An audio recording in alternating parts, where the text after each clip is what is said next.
هغه مقصد به ان شاء الله وشروع کیږي. زمونږ او ستاسو بلکې د ټولو علماو استاذ شیخ القرآن والحدیث محدث ابو عمر عبدالعزیز نورستاني حفظه الله هغه به آخري درس کوي او دغه نه به وروسته تقسیم د انعاماتو کیږي. د ټولو مسلمانانو درخواست دی چې ښه په توجه سره دې درس ته غوږ کیږي.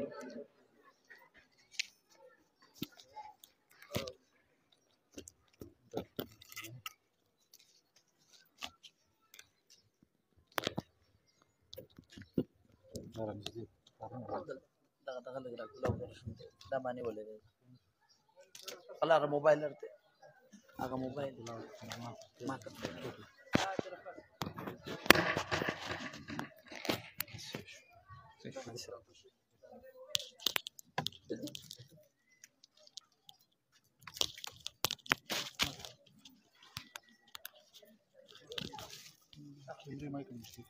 मेरे माइक के सामने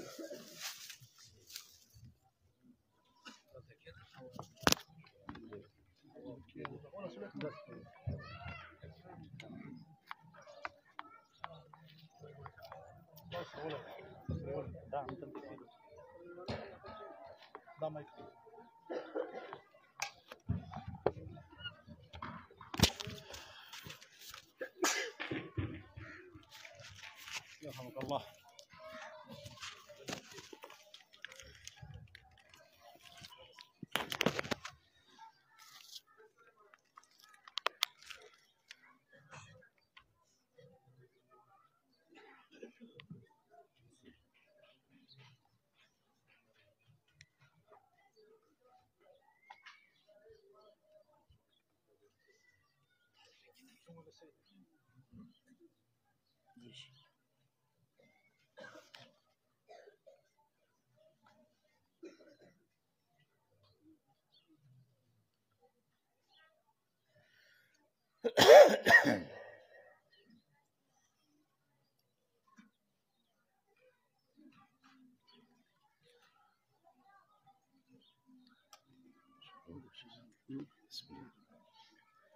نحمده ونصلي على رسوله الكريم، أما بعد،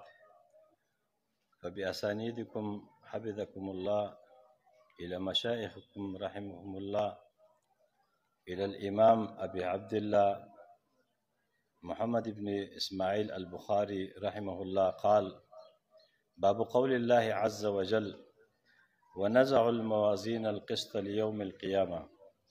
وأن أعمال بني آدم وقولهم يوزن. وقال مجاهد: القسطاس العدل بالرومية، ويقال القسط مصدر المقسط وهو العادل، وأما القاسط فهو الجائر. قال حدثني أحمد بن إشكاب قال حدثنا محمد بن فزيل عن عمارة بن القعقاع عن أبي زرعة عن أبي هريرة رضي الله تعالى عنه قال: قال النبي صلى الله عليه وسلم: كلمتان حبيبتان إلى الرحمن، خفيفتان على اللسان، ثقيلتان في الميزان، سبحان الله وبحمده، سبحان الله العظيم.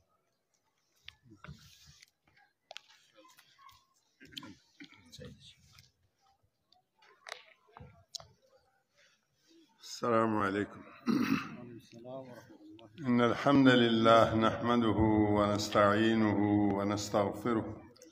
ونعوذ بالله من شرور أنفسنا ومن سيئات أعمالنا. من يهده الله فلا مضل له ومن يضلل فلا هادي له، وأشهد أن لا إله إلا الله وحده لا شريك له، وأشهد أن محمدًا عبده ورسوله. يا أيها الذين آمنوا اتقوا الله حق تقاته ولا تموتن إلا وأنتم مسلمون. يا أيها الناس اتقوا ربكم الذي خلقكم من نفس واحدة وخلق منها زوجها وبث منهما رجالا كثيرا ونساء، واتقوا الله الذي تساءلون به والأرحام، إن الله كان عليكم رقيبا.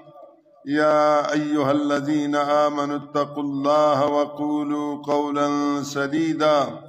يصلح لكم أعمالكم ويغفر لكم ذنوبكم ومن يطع الله ورسوله فقد فاز فوزا عظيما. أما بعد فإن خير الحديث كتاب الله وخير الهدي هدي محمد صلى الله عليه وآله وسلم وشر الأمور محدثاتها وكل محدثة بدعة وكل بدعة ضلالة وكل ضلالة في النار. اللهم صل على محمد وعلى آل محمد كما صليت على إبراهيم وعلى آل إبراهيم إنك حميد مجيد. اللهم بارك على محمد وعلى آل محمد كما باركت على إبراهيم وعلى آل إبراهيم إنك حميد مجيد.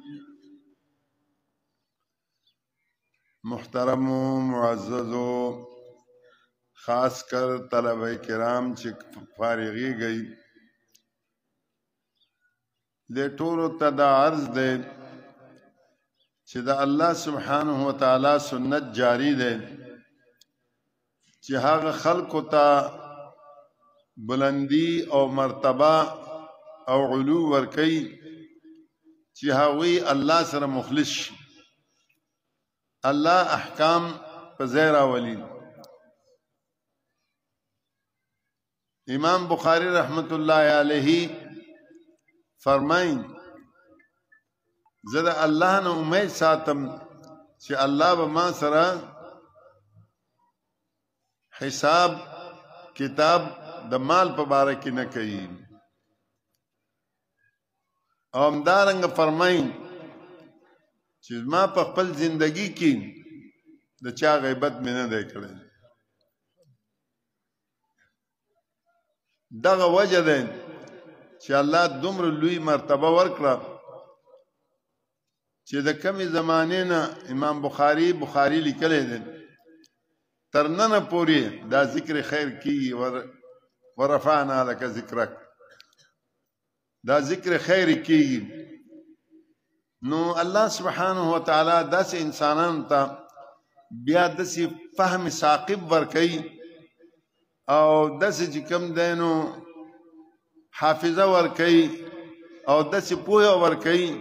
چې د هغه پوهې په بنیاد باندې هغوی ته الله القا کوي د آینده وخت خبرو. چونکہ اللہ سبحانہ و تعالی دے برگزیدہ بندہ دے د په دماغ کې د په فهم کې د په واچولو چې داسې خلق به هم راځي چې د وحي سره به دشمنی وي. نو د دې وجه نه امام بخاری رحمت الله علیه کتاب شروع کړو د بدء الوحی. مقصد دا دی چې دې کتاب کې چې څومره مرفوع متصل احادیث دي دا ټول وحی دي. څومره چې مرفوع متصل احادیث دي دا ټول وحی دي. او بل امام بخاری رحمت الله علیه کتاب بدء الوحی نه شروع کړو. اخرنی کتاب چې دی نو کتاب التوحید والرد علی الجهمیه ذکر کړو.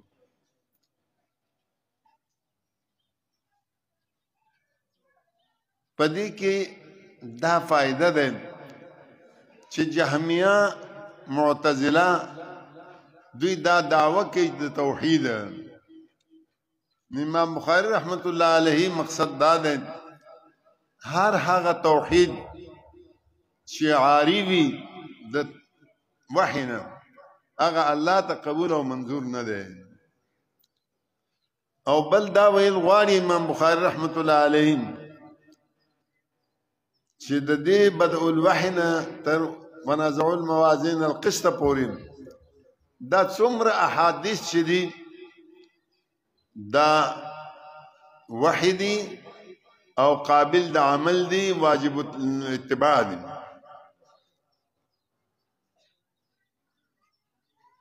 دغه وجه ده چې هغه خلکو چې هغوی دا خبره کوي چې حدیث خدا صحیح دی خو زموږ مذهب نه دی او هغوی وی وجوب ته عملی طور باندې فرض څنګه چې د فرض حکم دی د واجب هم حکم دی اگر چې په عقیده کې لږ فرق کوي خلیل احمد سارنپوری رحمه الله په خپل مقدمه کې د بخاری دا فرمای واجمعت الامه على صحه هذين الكتابين ووجوب العمل باحاديثهما د امت اتفاق ده په دې خبره باندې چې دا دواړه کتابونه بخاری او مسلم دا صحیح کتابونه دي او په دې خبره باندې هم اتفاق ده د امت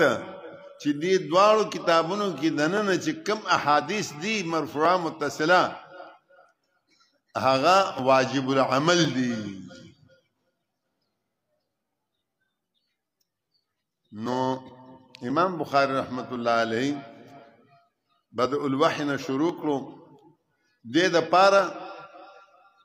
چې وزن د اعمالو او ثقل او خفت د اعمالو بنیاد په وحی باندې دی که عمل دې د وحی مطابق او هغه کې بس قالت وي او که عمل دې د وحی خلاف هغه کې بخفت وي او اولنی حدیث د انما الاعمال بالنیات ذکر کړو دې د پاره چې موږ ټول نیتونه خالص ځکه چې دارمدار د اعمالو نیت پوری ده که نیت هم صحیح وو عمل کې با ثقالت راځي ثقل به راځي او که نیت هم خراب وو نو وزن کې با خفت راځي او بل امام بخاری رحمت الله علیه دې خبره ته اشاره کوي چې ډېر خلق ځان ته ډېر ښه خلق وایي اولیاء الله وایي الله ته رسېدلی وایي نو هغوی د معتزله او د جهمیو په لار روان دي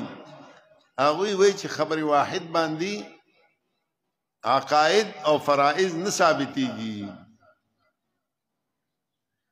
نو امام بخاری رحمت الله علیه په خپل دې صحیح کې اولنی حدیث چې انما الاعمال بالنیات دی دام خبر واحد ذکر کړی او آخري حدیث چې د کلمتان حبیبتان دا هم خبر واحد ذکر کړی اشاره کوي دې خبرې ته چې خبر واحد فرائض او عقاید کی حجت ده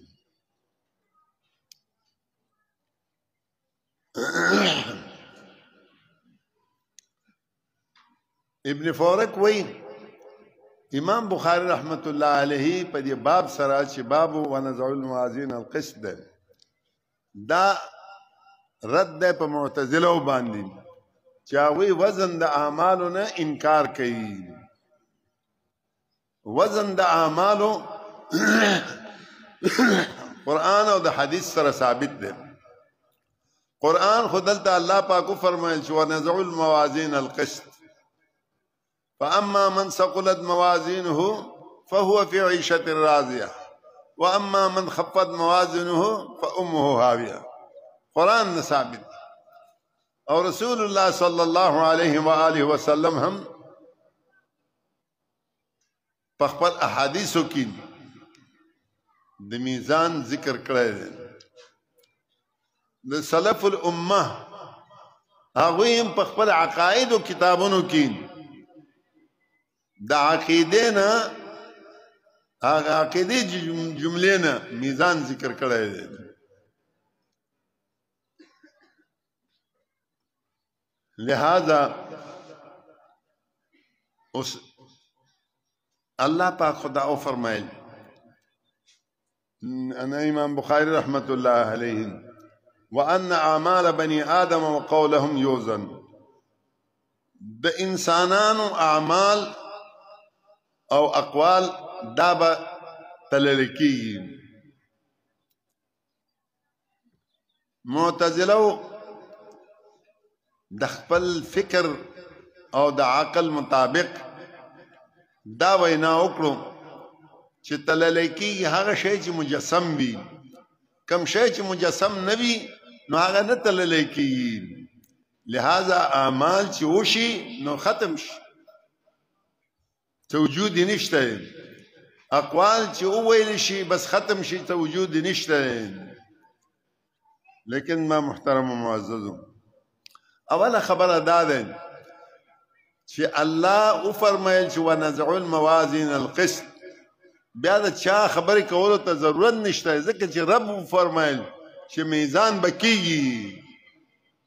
الوزن یومئذ الحق دیمه خبره هغه الله سبحانه وتعالی چې هغه دا اجسام پیدا کړی هغه قادر دی په دې خبره باندې چې زموږ اعمالو ته او زموږ اقوالو ته جسم ورکړي او درېمه خبره دا ده چې نن سبا خو د ساينس او ټیکنالوژي مونږ ته هر خبره آسانه کړه چې هوا تلل کېږي برودت تلل کېږي او حرارت تلل کېږي څه تلل کېږي دا مونږ ته خبره آسانه شوه او مخکې د دې خبرې ذکر چې میزان کې به اعمال وزن کېږي او که صاحب د عمل وزن کې د صاحب د عمل به وزن کېږي او که صاحب د اعمالو به وزن کېږي د دې دریو خبرو د پاره سنت کی دلیل موجود ده رسول الله صلی الله علیه و آله وسلم فرمای د اخلاق حسنه زیاد درن په میزان کې په ورځ د قیامت کې بل شی بنوي یوواری عبد الله ابن مسعود رضی الله تعالی عنہ دا لنګ د کونډې نو چت کړو هغه ډېر نری نرچ کیو نو صحابه ورګه او خندل رسول الله صلی الله علیه وسلم فرمایي چې ګوره د سکار د لهما اسقل عند الله من جبل احد ولدا دواړه پندې چې ګم دین الله ته دومره درنی دي چې د جبل احد نوم درنی دي او بل ابو هريره رضی الله تعالی عنه فرمایي یوتا یوم القیامت الرجل السمین العظیم قیامت په ورځ به یو سړی راوسته شي ډېر غټ به او ډېر چاق به خدا الله سبحانه وتعالی په نس باندې د مجد وزر او قدر ته د وزن نه او دریمه خبره عبد الله ابن عمر رضی الله تعالی عنه فرمای چې یو انسان ته به الله وایي چې تا څه کار کړی څه اعمال دې کړي هغه به وایي چې ربه ما نه هیڅ نه دی شوي ما هیڅ نه دی کړي الله سبحانه وتعالی به وفرمایي چې او یو عمل ستا ما سره دی یو پرچه به راوباسي چې هغې کې لا اله الا الله محمد رسول الله لیکلی یو طرف ته دومره انبار لکه دا ستاسو کتابونه ایښي دي د بد اعمالو رجسټرونه دي او بل طرف ته دا یو بطاقه هغه به زړه کې ووایي چې یا الله دا پرچه د دې دغه په څونه باندې دومره صحائف په مقابله کې وڅوکي نو چې الله سبحانه وتعالى پلره کې دي هغه پلره چې کم کې دا لا اله الا الله محمد رسول الله یې او هغه پلره چې دا ټول سجلات یې خېدي هغه به درنشي او دا سجلات به چې کم دنو خفیف شي بل خبره دا زما محترم معززو چې دا وزن د اعمالو د ټولو خلقو به کېږي دا حکم عمومي دی او حکم عمومي دی خو دوه قسم خلق چې کم دی نو مستثنا دي یو هغه خلق چې هغوی مشرکان کافران دي هیڅ قسم د عمل د هغوی نشته نو الله فرمایي حبطت اعمالهم فلا نقيم يوم القيامة وزنا د دې اعمال به برباد شي قیامت په ورځ به د دې لپاره څه وزن نه قایمي یو هغه خلق دي چې هغوی د الله سبحانه وتعالى د پیدایش نه ونیسه تر مرګه پورې هغوی هیڅ ګناه نه کړي الله سبحانه وتعالى ته پاک صاف تلی هغوی به بی حساب او بی کتاب دي لکه چې رسول الله صلی الله علیه و آله وسلم فرمای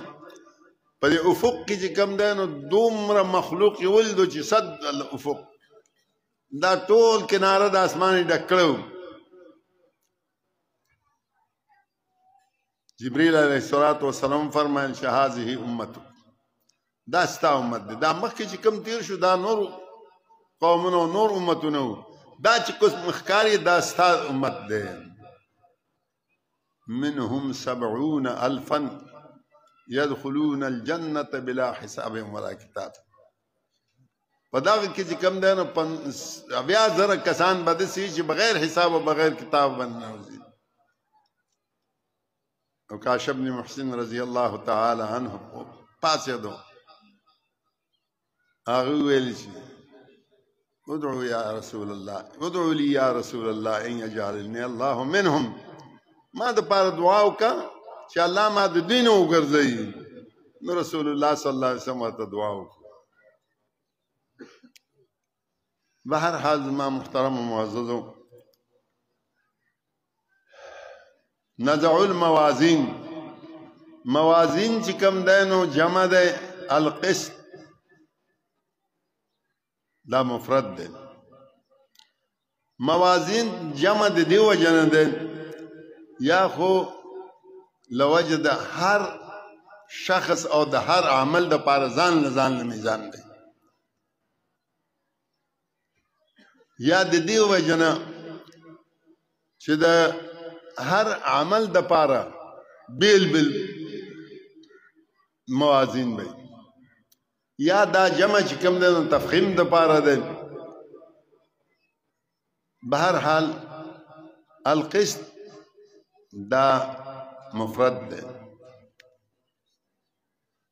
نو قسط دا مصدر دی مصدر چې کوم دی نو واحد او دغه پاره د جمع د پاره موازین د پاره دا صفت واقع کېدې شي ځکه چې مصدر چې کوم دی نو واحد تسنیه جمع دا ټول یو شان راځي وان اعمال بني ادم وقولهم يوزنون اعمال د بني ادم او اقوال داوی وزن کول شي وقال مجاهد القسطاس العدل بالروميه د امام بخاری رحمت الله علیه د عادت داده چې حدیث کی یا ترجمه الباب کی یو قرآنی آیات راشي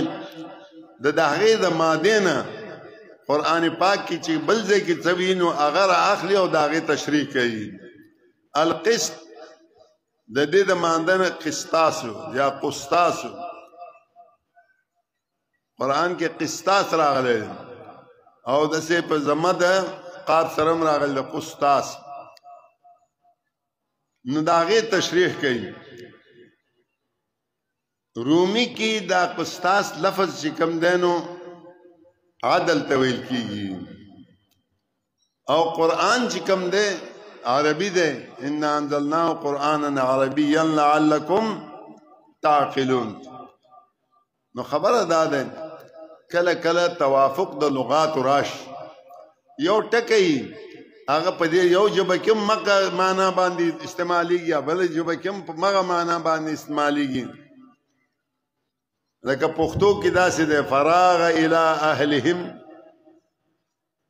خپل اهل ته راغی. راغ عربي کې هم نه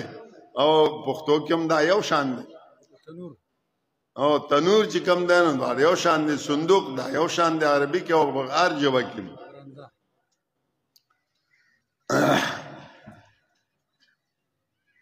نو دارنګه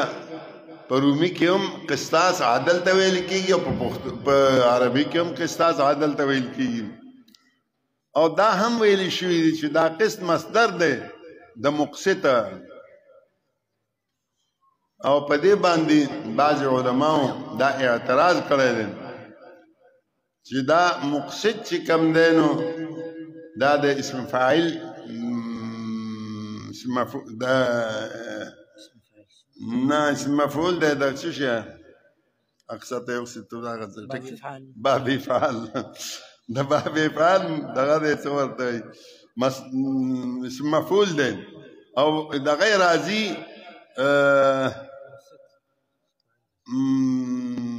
اقسط یقسط اقساطا فهو مقسط کنه اقساط راځي. نو دی وایي چې دا په حذف د زواید سره دی، او حذف د زواید کله کله چې کوم دی نو په عربي کې کېږي دې دپاره چې کلمه خپل اصل ته معاد کړي. وهو دا قسط چې کوم دی نو مقسط چې کوم دی نو العادل دی، عادل عدل کون کې انصاف کون کې. واما القاسط فهو الجائر، دا لفظ د قاسط چې کوم دی نو جائر ته ویل شي. مطلب دا دی چې باب افعال نه راشي هغه جائر په معنا باندې، چې د مجرد نه راشي دا د عدل په معنا باندې دی. حدثنا احمد بن اشکاب، دا لفظ د اشکاب دا د احمد د پلار نوم نه دی، دا یې لقب دی. نوم یې اصل کې مجمع یا معمر یا عبدالله، دا درې شی علماء ذکر کوي، درې نومونه. قال حدثنا محمد بن فضيل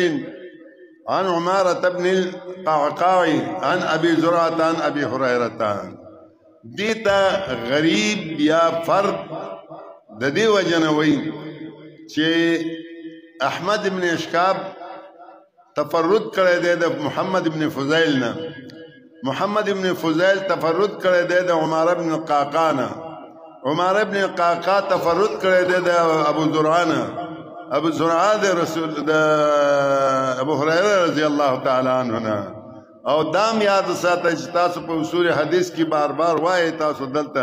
زموږ مدرسو کې خو دومره نه ویل کېږي، خو تاسو یې وایي. نو غریب د صحیح منافی نه دی، یو حدیث غریب به هم وي او صحیح به هم وي، لہذا دا حدیث غریب هم دی او صحیح هم دی.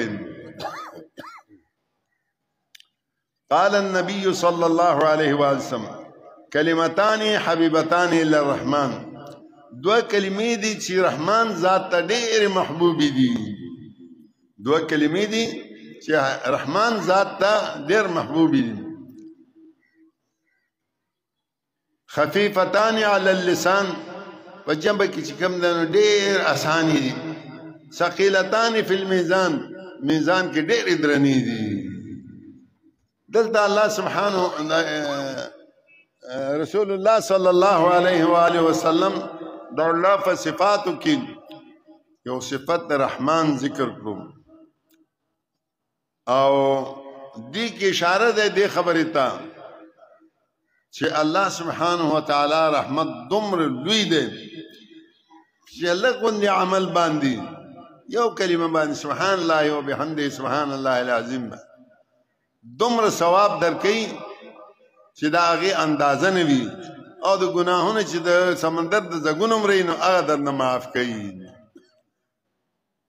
او د کلمې صفت په ثقل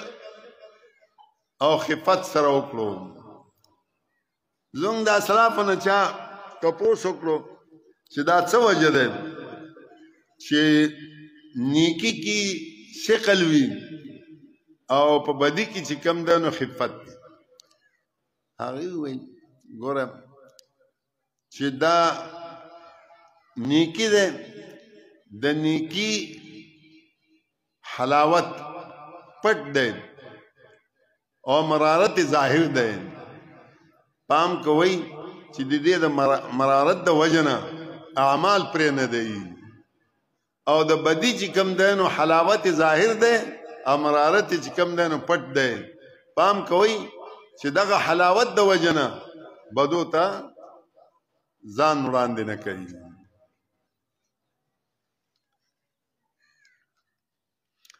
سبحان الله وبحمده پدې کې د الله سبحانه وتعالی صفت ته اشاره ده چې الله سبحانه وتعالی منزه ده هر قسم عیوب او نقائصنا وبحمده کی اشاره ده دی خبری تا چې الله سبحانه وتعالی د هر قسم کمالاتو او د هر قسم علو داغي هغه ولا ثابت دي یعنی علو او کمالات ولا ثابت دي محامد ورته ثابت دي اما نقائص او عیوب چې کم دین داغي نه الله سبحانه وتعالی پاک دی او بیا سبحان الله العظیم دوباره سبحان الله راولو دی کی یا خود تاکید دے د تنزیح د الله سبحانه وتعالی اشاره دے د څه خبره ته تاکید د تنزیح ته یاد دیو جن راولو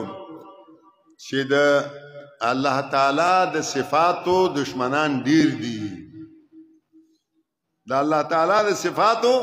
دشمنان ډیر دي نو الله رسول الله صلی الله علیه و آله وسلم تکرارن راولو او کستاسو خوخي خیال وی قرآن پاک کې هم دا تسبیح پټولو صيغو سره ذکر ده دا امر صيغه سره هم ذکر ده سبح اسم ربک الاعلى د ماضی صيغه سره هم ذکر ده یسبح لله ما فی السماوات سبح لله ما فی السماوات مضارع په صيغه سره هم ذکر ده چې یسبح لله ما فی السماوات او مصدرم ذکر ده سبحان الذي اسرى بعبده ليلا من المسجد الحرام دا د دې وجنه الله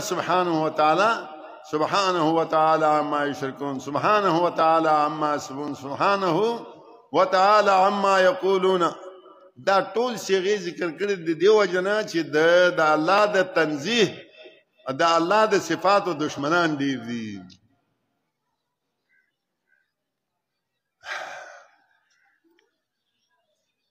دلته مولان یو بل خبروم کې خو دا پرې بدو یو خبره دا ده د خفیفتان او ثقیلتان کې دي کې تقابل ده او بل چې کم ده یو خوږ غوندې سجع هم ده یو خوږ غوندې شجع هم ده نو اشاره ده دې خبرې ته چې سجع په دوه قسمه دي یو هغه سجع ده چې هغه محمود ده او بل هغه سجع ده چې هغه مذموم ده سجع محمود هغه ده چې هغه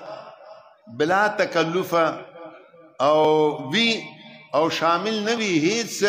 غیر شرعی امور ته او مذموم هغه ده چې هغه تکلف سره وی او شامل وی چې ده غیر شرعی امور ته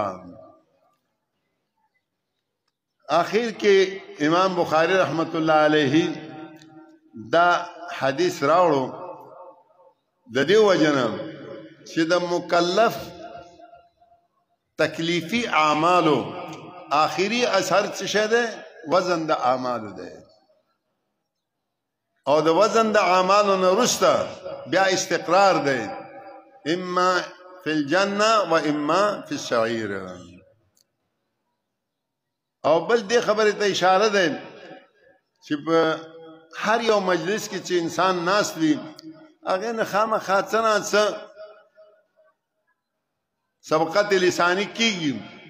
نو رسول الله صلی الله علیه و آله وسلم موږ ته دا ښودنه کړې ده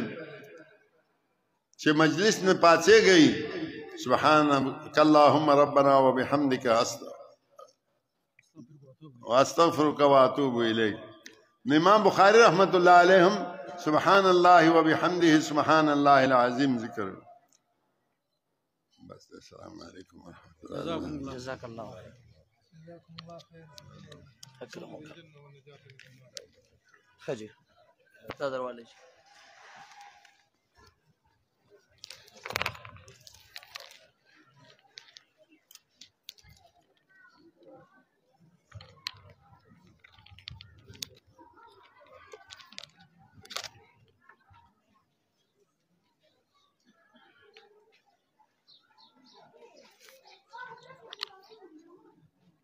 جزاکم اللہ خیرا.